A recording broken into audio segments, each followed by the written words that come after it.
Hello everyone, welcome to the channel. My name is Tony and this is my 2025 Thor Chateau 21Z.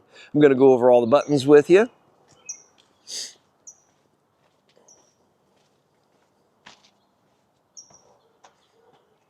All right, we start over here. This is our propane tank. Just want to make sure that it is on. So we just turn the dial all the way to the left, make sure it's in the on position. Okay.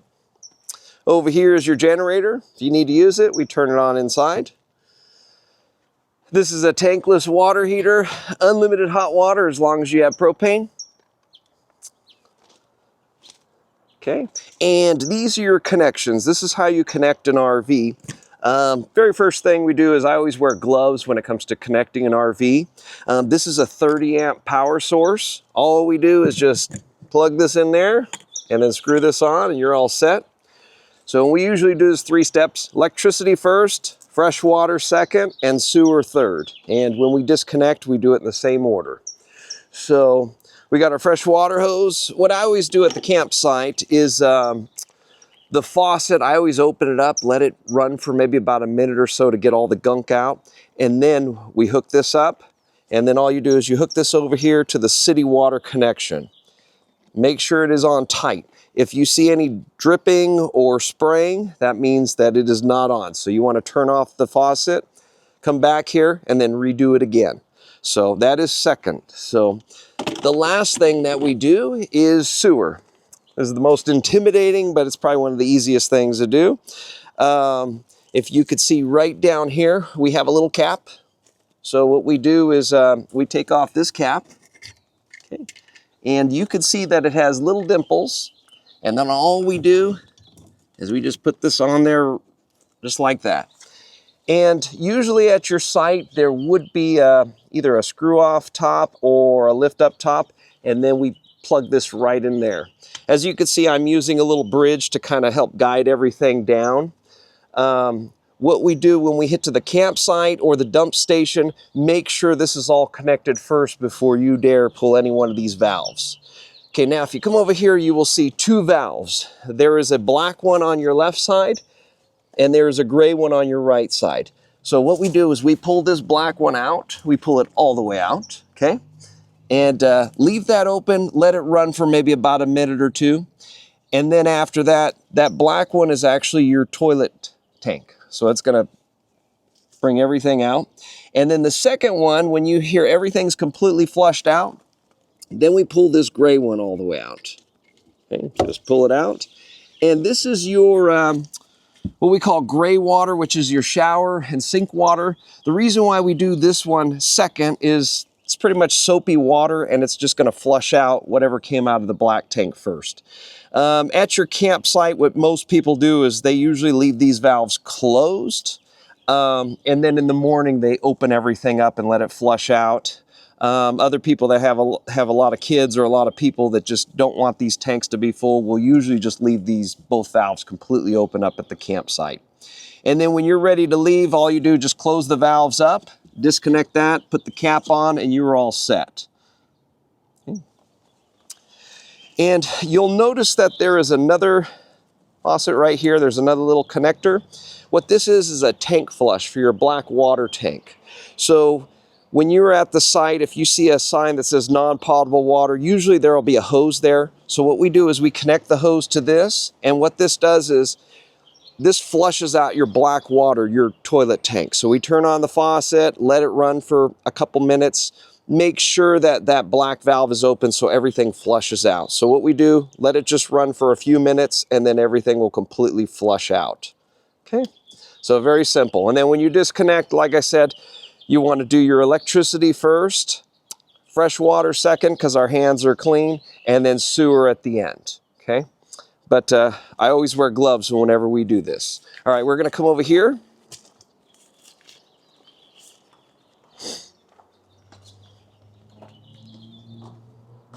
This is our storage compartment. I do have a light inside where I'm going to show you where we could turn it on. That'll illuminate everything in here. I usually keep my sewer hose in this red container, and then there's a blue container where we keep our fresh water hose. Never ever mix these hoses up. A couple utility towels, broom. Very simple. try not to keep anything really expensive or anything that's real sensitive to dust, like laptops or anything back here, because these compartments do breathe. Okay, and over here you will notice that there's a tank fill. This is where you fill up your fresh water tank for water when you're driving, if you need to take a shower while you're on the road, need to wash your hands. What we do is we just take a hose, fill it up, and then you could check the levels, make sure it's topped off, and then once it's all topped off, then just close this right back up again. Okay. All right, then we come over here. This is an extra little storage down here. This is where I usually keep all my power cords. And I do have little adapters just in case if your site has just a 50 amp, I do have that, and I do have 110 adapters as well. As you can see, these little blocks kind of looks like little Legos. What we do is, this RV is not level right now. These are just leveling blocks. We just kind of build them up like Legos and just stack them and pop them over. And you put one in the front of the tire, the other front, and then you just kind of drive up until you're level. So, and you use more blocks depending on how unlevel your site is. If your site is too unlevel, I would recommend get a different site. Okay. Over here, you can see you do have a little pass-through.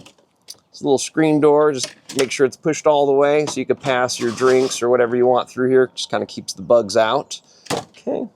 And then you do have a lock right here, which will lock the door. And then this is just a deadbolt right here. All right. And if you step inside, I'm going to show you how to use all the buttons on the control panel. Okay, so right down here, this tells you your battery level, how full it is. As you can see, this battery is full. Okay, this AGS is an automatic generator start. You could turn it on or off, but what most people do is they set up a temperature in their RV if they're not hooked up to electricity and they want to keep a climate at a certain temperature, like let's just say you want to keep it at 72 degrees. What'll happen is if the temperature gets above that 72 degrees, your generator's going to turn on, and then the climate's going to turn on. So right now I'm just going to turn that off. This is a kill-all switch. We only use this for like long-term storage, just so it doesn't, like the fridge or any other device, doesn't drain the battery. These are awning lights, basic LED lights outside. Okay, and these are step lights. They're outside. We can't see it, but just kind of illuminates the steps. And these are your cargo lights. So the light I was talking about earlier, this is where you find it right here. Okay. And these are basic interior lights, entry lights. And then you do have little step lights. You flip this switch right here. Okay, and then you do have an outlet. Now keep in mind, all the regular outlets, the 110 outlets in your RV, they will not work unless you are plugged into a 30 amp connection or the generator is running. The only reason why we would run the generator is if you have no power at your site and you kind of need to run that central air conditioner. Other than that, your batteries, your RV batteries will power all the interior lights and everything else, your 12 volt fridge. So I'm going to come on board. Okay. Your little sink right here. This is just a little cover. Okay, this is your stove. Just lift this up. A little light. And to light this, make sure you hold the button until it is lit. Okay, very simple. You have a light, a fan. And this microwave is a convection, a grill, dehydrator. It does everything. And we do have a 12 volt fridge right here. This is a lock, so make sure you put this lock in place, because if not, everything's just going to spill out if you go down a bumpy road. So you got your refrigerator, freezer, okay. And then we put the lock. There's a little fuse box right here, just in case if you pop a breaker. It's right here. Just flip the switch. Okay. And right here is your heater. Okay, I would just try to keep it in the middle if you can, and that'll try to keep it 70, 73 degrees. Now keep in mind, it does take up to a minute or so for it to, once you turn it off, it could take about a minute for it to shut completely off. Now we do have USBs and USB-Cs right here, and these run off of the RV batteries. You do not need to be plugged in. I also have a hookup right here if you need to hook up a CPAP machine, which can run off of the RV batteries as well if you don't have any hookups. We have all this cabinetry to open up these vents right here. Just turn these little dials to open and close. When you are driving, we recommend keeping all these vents closed. Okay. Right in here, this is the bathroom. Okay. There's a little magnetic holder right there for you. Okay. Now these toilets, to flush them, when the water pump is on, what we do is we push down part way to add some water, and then when we're done, we push all the way down to flush. Very, very simple. You do have an outlet right here. Toilet paper supply is right there. Shower, pretty simple, easy to use. There's your light right here, fan. Want to make sure this vent is open for the fan to work. Okay. All right, and this is your tankless water heater. To turn it on, you just hit this button right here. And then within about a minute or so, once you turn on the water, this thing will kick on. Okay, and you could turn up the temperature. The highest it goes is 124 degrees Fahrenheit. So I would recommend keeping it at 120 or below. Okay, to turn it off, just hit that. And at your site, you could keep this plugged in all the time. Okay, so we're going to come over here. All right. There's a storage closet in here, but this is where I store the ladder to get up to the bed. So we keep it right here, and just unzips, and it would hang right over there, so you can get into the bed real easy.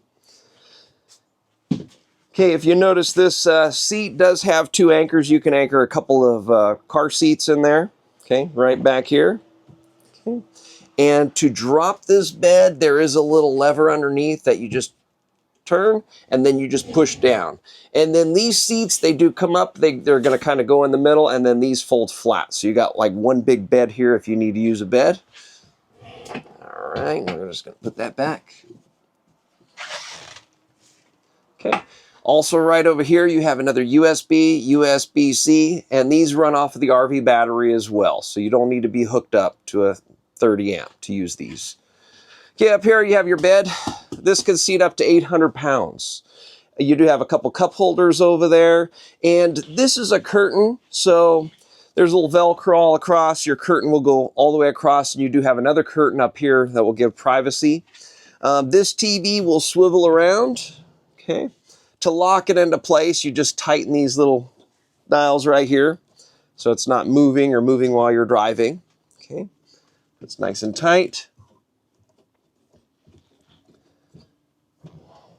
More vents, curtains, and also keep in mind that these, they just pull down. All of them. Pull down, pull up. And this can be an emergency exit too. So you just pull this, open up the window, slide the screen, and you can pop out. Okay. All right, now we're gonna come up here. We have hidden outlets up here. There's also one for the microwave, but I do not recommend unplugging everything. Once in a great while, I will have somebody will unplug an outlet. Please don't do it. You know, some people think it's broken. More storage space there, storage space down here. We're gonna come over here. I'm gonna go to the control panel.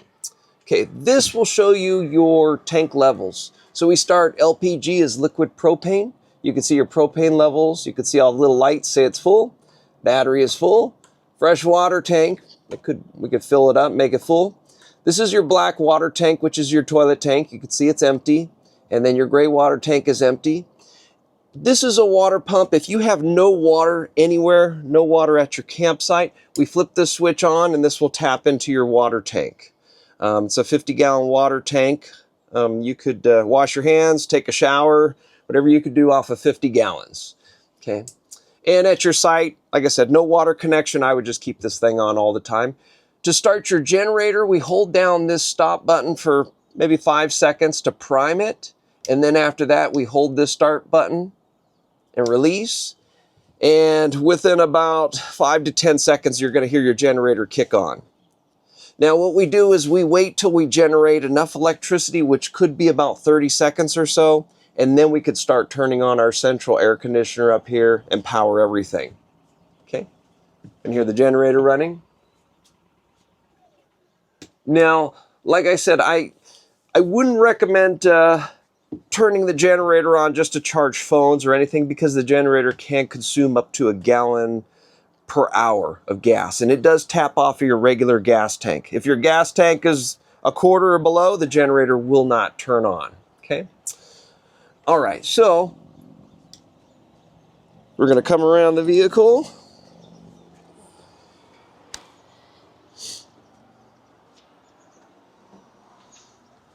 Okay. All these mirrors, they do break away, or they do fold. And I do have a special Allen wrench inside. The only disadvantage is you have to manually adjust these with an Allen wrench. So we put a little Allen wrench in there and we turn it to adjust it. Okay. And if you go on that side over there,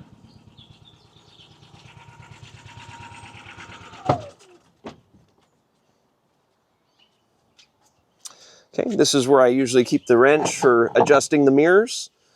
Okay, we do have like an emergency start. If for any reason you killed this RV battery, we could tap off of the RV battery. We just hold this button down and start the vehicle, and it will start the, it kind of like jump starts it. Okay, this vehicle does have cruise control. It's got Apple CarPlay, Android Auto, USBs, USB-Cs, and it does have an outlet where you can plug in a device like a laptop or anything else. All right. And other than that, that is pretty much it. I hope you enjoyed it. Any questions, just email me.